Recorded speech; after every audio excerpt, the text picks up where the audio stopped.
Bienvenidos, esta es la clase 4, pero el video 2 de matemáticas de tercer año. En esta clase vamos a ver los decimales ilimitados periódicos. Ya en la clase, en el video anterior vimos los exactos. Los decimales ilimitados periódicos se dividen en dos, en periódicos puros y en periódicos mixtos. Vamos a ver qué son los periódicos puros. En los números periódicos puros, el periodo empieza inmediatamente después de la coma. Oído, vamos a hacer un ejemplo.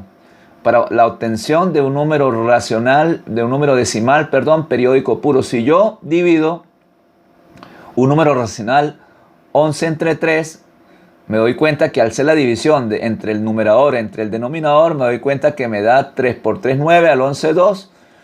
Bajo un 0 para que obtener una coma, 6 por 3, 18, al 20, bajo el 0, 6 por 3, 8, y me doy cuenta que se repite indefinidamente aquí en el 6.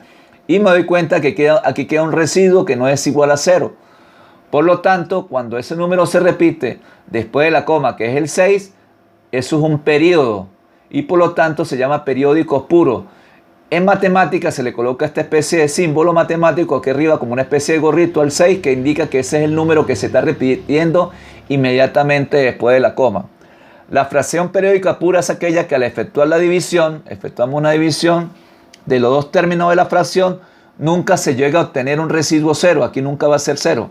Repitiéndose las cifras del cociente periódicamente a partir de la coma. Esta cifra de esta se repite y se repite. El 6 en este caso me da 3,6 y aquí le estoy indicando el periodo. Después de la coma es un periódico puro que se repite.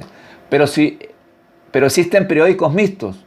En los números periódicos mixtos, el periodo no empieza inmediatamente después de la coma. Por ejemplo, si yo divido 77.15, me doy cuenta que esta división es 5, aquí aparece un 1, pero inmediatamente después del 1 se repite el 3. Ustedes hacen por favor la división de 77 entre 15, aparece inmediatamente el 3. Si eso ocurre, tampoco el residuo es 0. Si eso ocurre, el número que se repite aquí es el 3, por lo tanto en forma matemática lo indico como una especie de gorrito. Es un símbolo matemático que indica periodo, que el número se repite. La fracción periódica mixta es aquella que al efectuar la división, 77 entre 15, de los dos términos de la fracción nunca se llega a obtener un residuo 0. Aquí no se llega a obtener un residuo 0. Repitiéndose las cifras del cociente periódicamente, pero no justamente después de la coma. Estas cifras del cociente se repiten indefinidamente, pero no se repiten justamente después de la coma, sino después de la coma. Si eso ocurre, estos números son llamados periódicos mixtos. ¿Cómo represento matemáticamente los números decimales?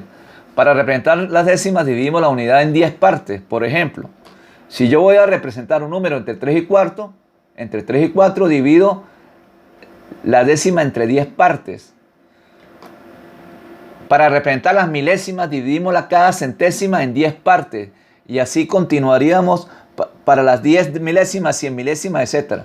Por ejemplo, si yo quiero representar un número entre 3 y 4, lo divido entre 10, 3.1, 3.2, 3.3, 3.4, 3.5, 3.6, 3.7, 3.8, 3.9 y 4. Y para poder representar un número más detalladamente divido entre 3.8, entre 3.9 dividido entre 10, es decir, 3.81, 3.82, 3.83, 3.84, 3.85, 3.86, y aquí claramente me está indicando el número que yo puedo representar. Entre más veces yo divide en 10 estos números representados en la recta radial, más se va a ver, en este caso mejor, el número representado en la recta real. Este es el video 2, por favor les pido, el video 2 de matemática de tercer año de la clase 4, por favor les pido que repasen las propiedades.